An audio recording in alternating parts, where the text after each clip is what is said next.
And now, from beyond our dimension, this is the JeffMara podcast. Here's Jeff. My guest is Barbara Patnaude, who during her near-death experience was floating on the other side with family members. Barbara, thank you for joining me and welcome. Well, thank you, Jeff. I really appreciate you getting in touch with me. And I'm going to tell you, my experience was so long ago that there wasn't much reference to go by for it. And I wasn't sure if I was ever going to talk about it publicly. But then the other day I saw you had Dr. Jeffrey Long on your show. Mm-hmm. And he was one of the first sites that I saw. And I have great respect for all the work he does. Well, So to my accident, I was driving on a 2-lane country road. Okay, it was just after dark. I was probably going a little fast for conditions.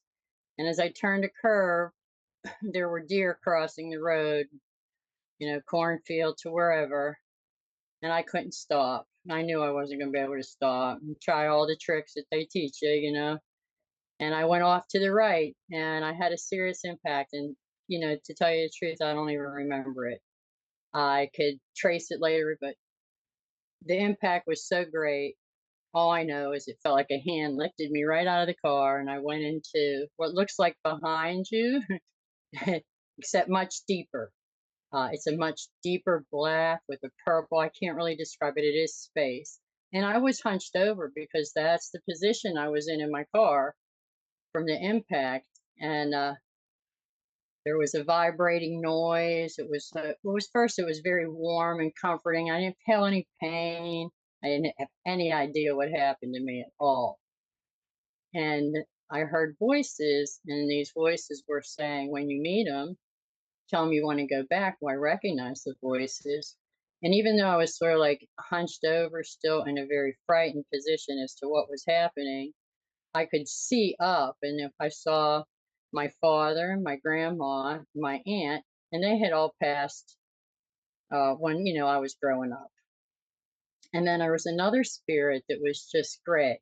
Now, these, to me, look see-through, okay? You could see right through these people. But, and they had such a loving, caring thing for me. It was like they knew things that happened to me in my lifetime that they had no knowledge of at all. They weren't around, they didn't know. And all of a sudden, I felt like they knew everything that happened to me. And the advice they were giving me, even if I really wasn't wanting to accept it right at that moment, it was so powerful in my head, like they were beating me with a hammer or something in my head. And so I always say, I must have told him I want to go back, because I did come back. For me, it was the next day, sort of. So this was one evening, and the next day, the first memory I have, other than some in and out kind of things, like you're there, you're not there, you're there, was in the hospital. I was in a hospital now, and I was laying like above my body, like my spirit was actually bigger than my body. And I was in that position, like just in a rest, a peaceful rest. I still didn't have any pain. I didn't know if any part of my body moved or worked, to tell you the truth. I was just in a very peaceful, calm place. And as soon as the nurse came in, I sort of like shocked myself. But when she spoke to me, I told her I couldn't feel anything. And she says, "Oh no, you're whole."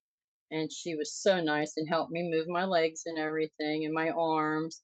And the one thing I couldn't see was my head, because my head had the most of the problems from the accident. And so at one point, like earlier, I don't know how to describe this in sequence, but at one point I must have been in a holding pattern after I saw my family and everything, and I felt, well, it was like a light bulb went off, like I knew that they knew everything, even the stuff I hid from them. And they still loved me. So that was sort of kept me in a shock in that dimension. Back here, something happened in the first hospital, and that sent me back to that area again. It was like I was in a holding pattern after seeing them. Then I was back and I was in a hospital, and whatever they were doing to my head didn't work out, or they gave me some anesthesia. Apparently, when you give me that stuff, I flatline. So they might have did that. There was an emergency, and then I was going again. So this time I'm sitting in the most beautiful valley I could ever describe, and no words could really describe it, with that peaceful, loving feeling. And I was sitting on a rock. Now I looked like the invisible people that I saw earlier, my family. I looked like them, and I was holding my head.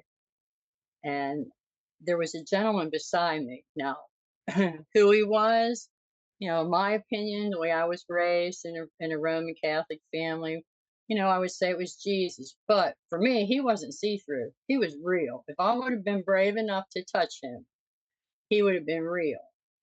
And sort of what he showed me in a very short period of time was those feelings I was harboring all those years from childhood of resentment and retaliation, because if I ever had the chance, I was going to get even, were worthless because he could do a much better job at handling any evil than I could. I could plan my whole life to do something and it wouldn't turn out as good as if I just let him handle it. I think that was something I learned in my past too. My mother told me to let it go, just let God handle it. He can do a way better job than you. And I began to believe that. And I began to believe that he knew everything I ever thought, did, or whatever. And it was all okay. It was like, well, if you have to defend yourself, go right ahead. I don't hold you accountable for that. And just like he didn't hold me accountable for my awful feelings that I had, he didn't hold me accountable for that either. I think he did send me to some place where there was like something I don't remember going on, like a healing place. Because when I came back, I didn't have any of those desires anymore. And I didn't ever want to hurt anybody. Just feeling one little thing, like I felt what happened to one of my neighbors when I was a kid. He used to come call on me. I didn't want to go play because of other issues. Like they knew those issues. So I would ask my mom to lie for me, say I didn't want to go play. But when you feel that in that dimension, and you feel his and his family and how it affects him and what he might have did with his life because of the way you treat him, when you feel all that, you're just overwhelmed, and you realize it's not worth it. It's not worth it uh, having anything against anybody or anything. It's not worth it. It's easier to just spread love. And so that's a good part of it. Now, the little idiosyncrasies that you come to realize over the years, like one of the first authors that I got to learn about was, of course, Wayne Dyer. Okay, and then shortly after that, PMH Atwood, and then NDERF, which is Dr. Jeffrey Longsight.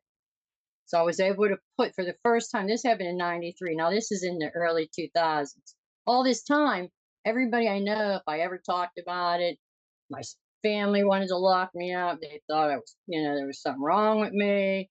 Most people said, well, you had a head injury, you were on drugs, blah, blah, blah, blah, blah. So I really just kept it as it was a personal thing for me. It was something for me to deal with. And I really didn't find any sight until later on. So people say, well, what else can you like summarize from? Well, I wasn't planning on having children. I didn't think I was going to have children. I had a stepson at the time, but I didn't have my own child. And then in 96, I become pregnant. So I'm thinking, well, this is a miracle, right? and And I don't know, but to my opinion, that Youre spirit is my son that I had. I had an awful delivery. I was old. And doctor came in. It was on call and told me they're giving me an epidural. And I laughed at him. I was like, "No, you don't want to do that." And they were like, "Yeah, we do. You're old. Anything could happen. This is complicated anyway." My wife, I was in having issues. So I said, "All right." I finally gave in. I just realized I was just gonna go lay down and go to sleep because I knew it was gonna knock me out. And my sister-in-law was with me. She went down the hall to get a Coke. When she came back, she said it was crazy in that room. There was people everywhere, machines. They were working on. They had me up. I think they just give me adrenaline. They got me up, and then I had to get my kid up. It was still inside of me because I hadn't delivered yet. And when that was over, she said, "I'm never leaving you for a minute." And I just started laughing. It was like having the previous experience kept me there instead of saying, "Oh, I give up. This is going to be too tragic to go through," like I did with the accident in my head. That's the kind of things I was thinking back then. This was like, no big deal. I'm going through this. We're going to get this done. And I think that was part of it, part of the experience from that. So I don't think people on the other side or on this side realize how much the people on the other side know. That was a big thing for me, that they knew things that happened to me that they didn't have a clue about, nor did they have any idea why I was I don't know, I left the family, I left all my families, left them all and went my own way most of my young life, traveled around and did things. So this was a big shock to me, especially when you want to be with believers and you really care about believers because you know it's the right thing for them to do, but they reject you as a knower. Like after I got into the Facebook group of near death experiences, and people were, they asked so many different questions. And one time I wrote something like, well, I don't think of myself as a believer anymore. I'm a knower. So, there's not as many blessings for a knower because you know better. Barbara, thank you so much for sharing your. 1 second. Okay. Sometimes with guests, my voice will echo when I first start speaking. So I'm going to repeat that. Barbara, thank you for sharing your experience with us. If we go back to the beginning, do you think that you were pulled out of your body just before the impact, so you never really experienced it or felt pain? Yes, most definitely. Most definitely. Because, the people that came, I mean, if somebody didn't come, I would have still been, upside down in my car, hanging in my seatbelt covered in blood, right? So somebody came along so they could piece some pieces together for me, but I had no recollection of anything that occurred other than I went forward and I hit really hard, and that's it. I mean, and I don't have any pain from that. I didn't have any pain. In fact, even after the next day when I woke up in that hospital, when I just got into my body, there was no pain. And I was wondering why I couldn't feel anything. So obviously, I asked the nurse, I'm like, well, what do they have me on? Because I was frightened, because I know if you give me stuff, things going to happen, right? And she says, "You're really not on anything because, we had problems with you when the doctor was, when the plastic surgeon was stitching you. So you're not on anything till he comes back." He still had work to do on me.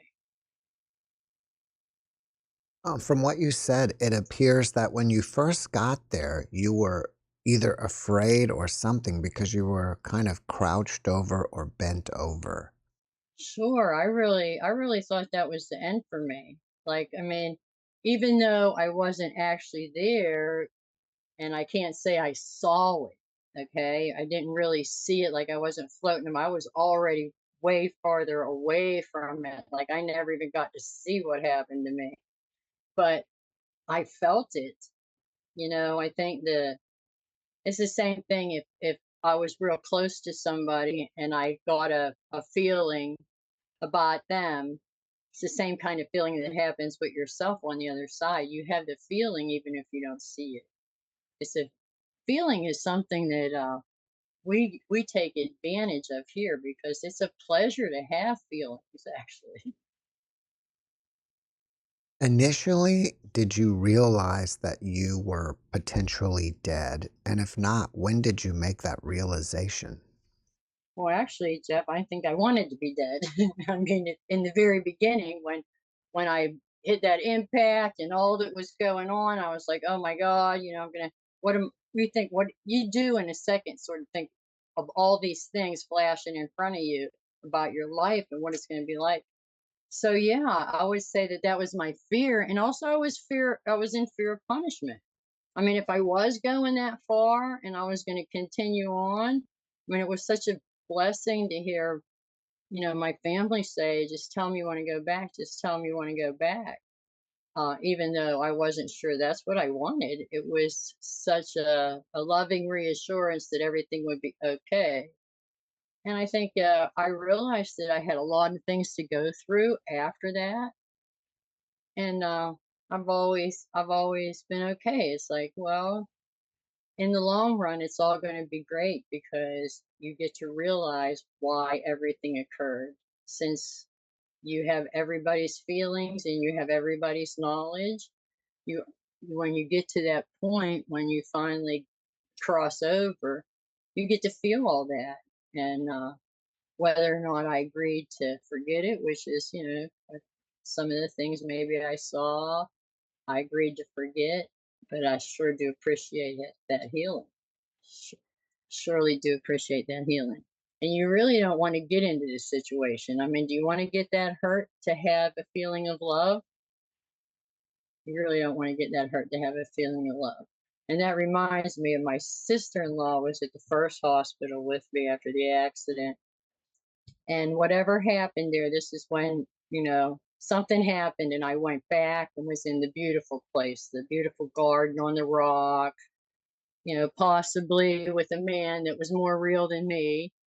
And and I asked my sister-in-law about that. Well, of course, she told me, they put something in me and there was trouble, and they asked her to call my mother or something. They have to have permission.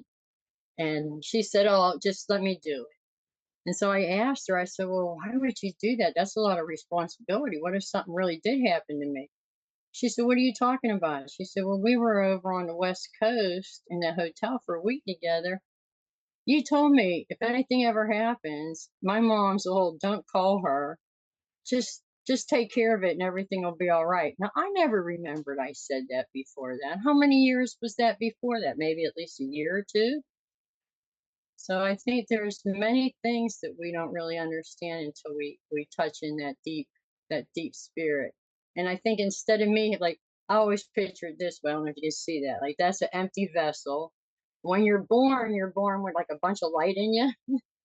And then as you grow up, the world if you're hurt when you're really young, you can forget it because you don't can't figure it out. You're not young enough or mature enough to figure out what happened. You don't know the rules of society or anything.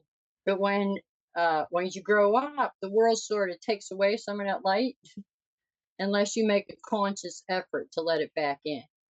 So I think now there's a lot more people filled with the light from all these experiences and all the spirituality teachings and enlightenment and whatever, and go on and on. And I think now if you reach a far enough level where you're full of light, instead of being upset when you meet people that are not of that capacity, they're still dwelling in the more evil ways and things. If you think now, if I could just make a little dent, a little void in them where some light could come in, the light would take over and eliminate that evil. And so that's the example I gathered. um, when things would go wrong after my accident, instead of thinking, well, you could do this, you could go to court, you could do. No, just let it all go because all you're doing is creating more anxiety and confusion and aggravation about this situation. If you just say, it's not worth it, I'm just going to go on and do what I need to do to be happy, then you lose a lot of that anger and pain that you see in other people. How would a person refill the light within themselves? Well, I think it's easy. I mean, it's just a desire. The light is always wanting to come to you. You know, if you let it in, then it will start filling you, and you'll be more and more interested because you no longer feel the angst that other people feel. You meet people all the time. Seems like they have a chip on their shoulder. Nothing ever goes right in the world. Whether they do that because they need the self-esteem of their own ego, or they do that because they don't know of any other way. When you don't think that way, life is a lot easier.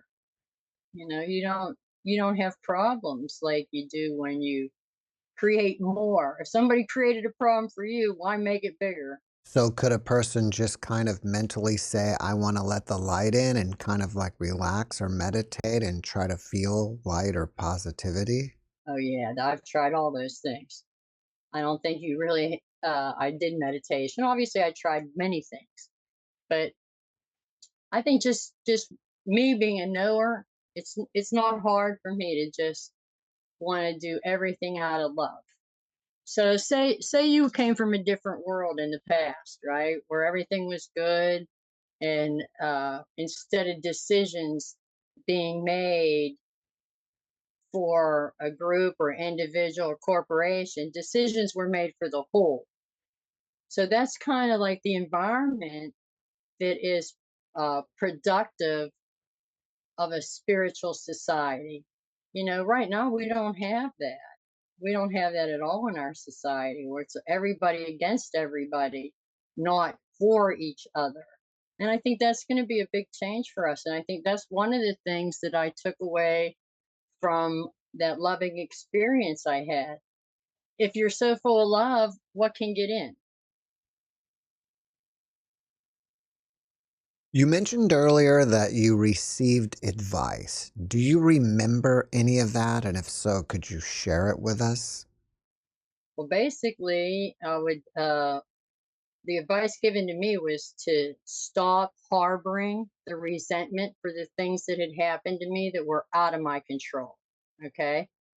And that was great advice for me. And I think it's great advice for anybody, because certain things happen to you and they're really not in your control. You didn't make them happen. You didn't create the personality of the individual or the group or whoever is, posing problems. So that was one. And then, and okay, so I guess I had the attitude of, if you're going to hurt me, and I'm uh, conscious and aware when it's happening, I'm not taken by surprise, then I'm going to be the one walking away. So I always had that attitude.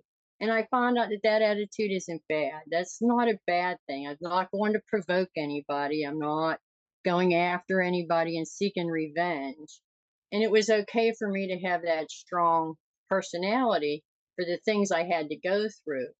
Although in the long run, it's easier to say, hey, let the universe or God or whoever wants to say take care of that, and I don't have to be involved in it anymore. I can simply walk away from it. Are you saying that the gray spirit that you saw was your unborn child? Well, I have no proof of that. I mean, it's not like I have DNA from the gray spirit that I can compare to him. But who else would it be? I mean, the face didn't appear when I saw anybody else in my family that passed away. My dad passed away when I was younger. My mom passed away in 2003, right after I'd moved to Florida. And because I guess because I have that connection with spirituality, I've never left it because I had to decipher it for myself. So instead of separating from myself, I might have hid it inside of me, but I never separated from it. And so I saw my mother. She was with three people: my dad, my grandma, my Aunt Mamie, no gray spirit. And he was born at that time. He was born in 96. That was 2003.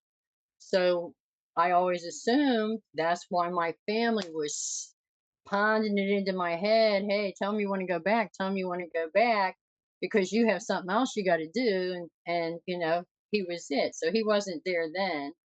And, there's another time that I had confirmation that spirits are together on the other side. You know, if you're in that group or whatever, those people were together. My dad and my grandma, they were there to meet my mom, who was now see-through. But she was, what would you say it? She was in a stage that I never saw anybody on the other side in. She was pretty sad. And I think at that point, when she had crossed over, she got all the information on all the things that she didn't know about, just like everybody else. And she was showing me how it affected her knowing that. And I was, I was in turmoil myself. My mom passed. I'm staying at my sister's house. These people are hanging on a ceiling. And I'm like, hey, can you all leave and let me go to sleep? Because I was still quite a skeptic. Well, it sounds like you got some ability to see beings on this side.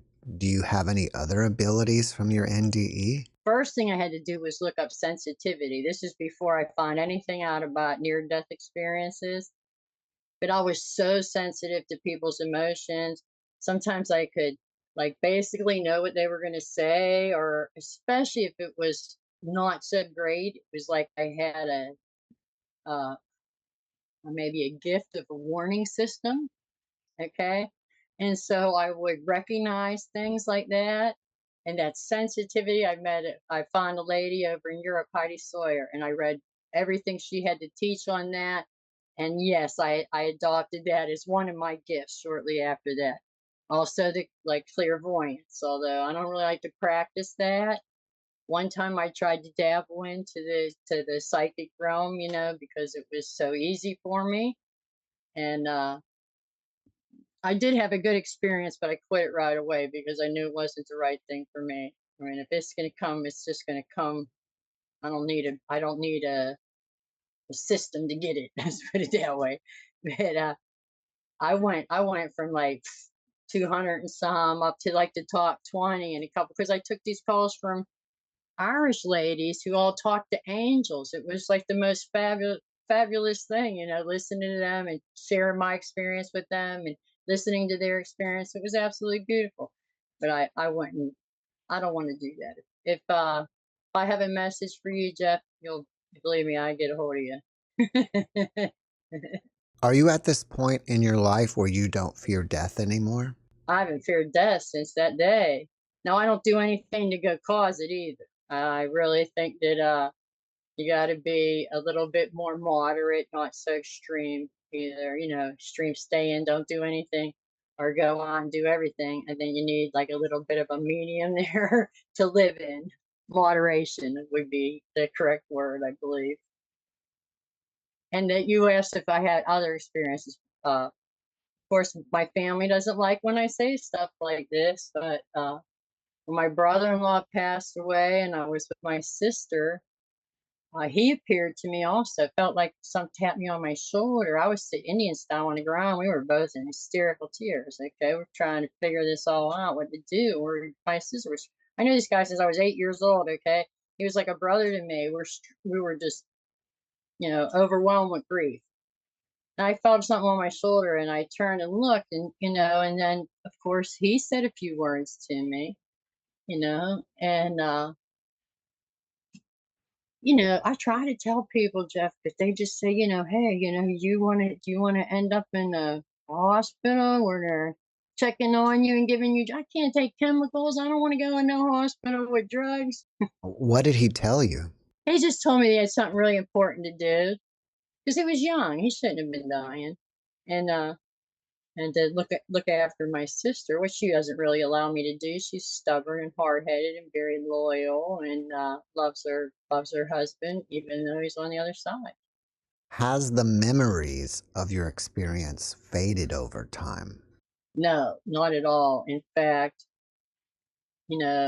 just thinking about it, well, I wrote that thing. I wrote it a couple times because I had to bring it up. So I think it was a good healing for me, all this, because when I brought it up, I spent like 2 weeks in turmoil, remembering all the other little idiosyncrasies that happened and how people felt. Can you imagine, like, for some of my family that was involved, here it's one night, they get a call, they think I'm dead.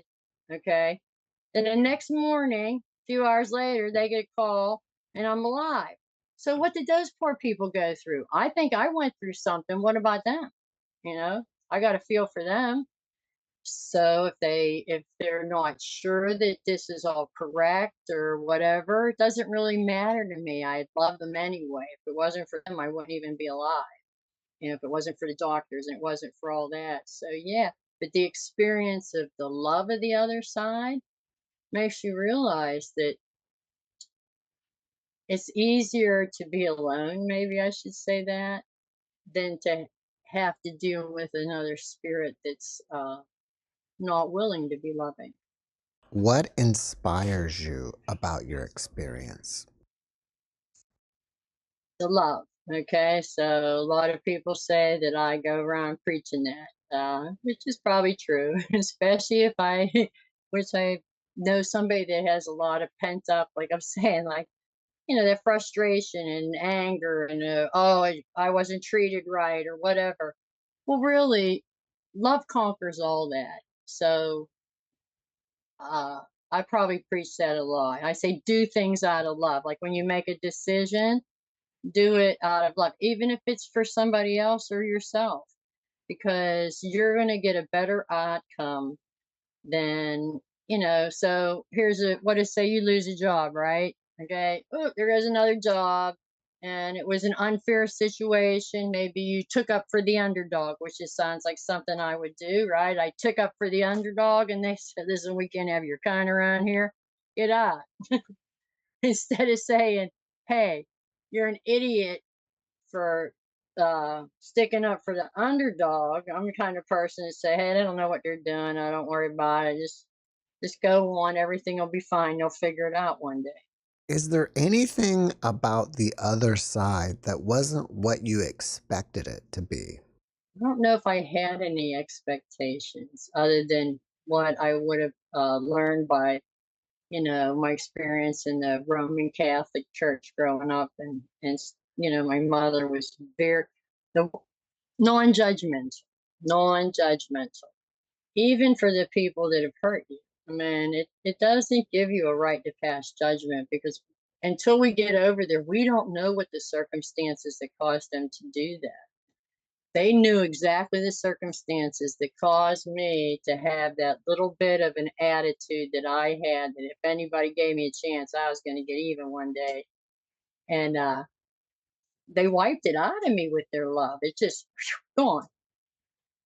Do you believe in reincarnation or do you believe we just come here once? Well, I think that's an individual thing. Just like I think my NDE was an individual experience for me. And although maybe somebody else understands, that's wonderful. I think that's an individual experience too. But I think I've had more than one life. I've had people say that to me. I've had people tell me things.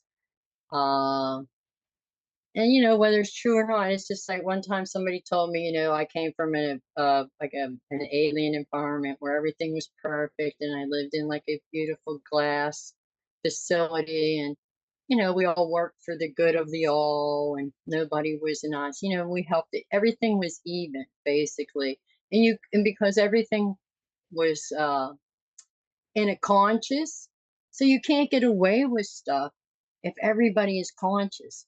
How is somebody going to cheat, lie, steal, take advantage when all the people in that entire environment are conscious? They can't because you feel it, you know it, you hear it. Your heart tells you, your mind tells you, you feel it. Why do you think we keep coming back over and over again? I don't know, maybe to relieve ourselves of the other side. So if you're on the other side, can you imagine 10,000 years of being happy, sitting on a rock, not being able to feel it, uh, zooming in and out of whatever you want, environments, but education, all you want. I mean, maybe you come back here to experience some of the difficulties that make you appreciate some of the things over there. Barbara, after watching this podcast, people may want to reach out to you and ask you questions. Are you open to that? Sure, sure. I try to answer questions on the NDE site on Facebook too when I can. So I made this, I don't know if you can see it. It says Punkie, Punkiep 2017 @gmail.com. So this was a private email I had set up a while ago. I don't really use it. So I would actually see if somebody sent me something on there versus my other email, which is involved in, work and all other kind of things, and a lot of stuff that's on there. I couldn't see it. It was too bright, but if it's okay with you, I can just write it in the video description. Yeah. All right? Yeah, it's all lowercase. All right. MyNDE2017 @gmail.com. It's real easy. So I am on Facebook. It's Barbara Patnaude on Facebook. I also have my candles and soy site on Facebook, and I have a website. I really don't sell anything out of it. It's just been mostly a hobby for me. See, I'm still interested in the light. I mean, I started that hobby right at the time I started finding out about the different people that wrote books on NDEs and like even NDERF. I mean, my poems are still on there. I don't even know when I put them on there, Jeff. 20 years ago. Did I write them from 93 till the 2000s? And I saved them all that time. I moved like 3 times during that time and I saved them things. That's a miracle in itself. Barbara, before we finish up, can you give us one last positive message? Yeah, try to love yourself and other people. Loving yourself is one of the hardest things because you have to accept all your faults and guilts and everything else and get over them. You have to say, well, that's how I learn, that's how I grow. Let the light in, whatever you have to do to let the light, walk in nature, do meditation, do breathing exercise, do something, because that warmth, when you give it out to other people, some people are afraid of that warmth. When you walk up to them and they can feel your presence before you, your loving presence before you. They're like, oh, the witch, whatever. But still, give it to them, because eventually, I think you do break that little opening, and people are more loving. People are more friendly and happier to be around one another. Barbara, thank you for that message, and thank you for being my guest. Anytime. I hope I have another one of those experiences, but I hope there's something else interesting I could talk about. Me too. All right. All right, have a great rest of your day. You too. Thanks for watching the JeffMara podcast. I really appreciate you. Another way to show support is through YouTube memberships. And if you do, there are loyalty badges and other perks depending on your level of membership. All you need to do is click the join button underneath the video to find out more. Thank you for your support.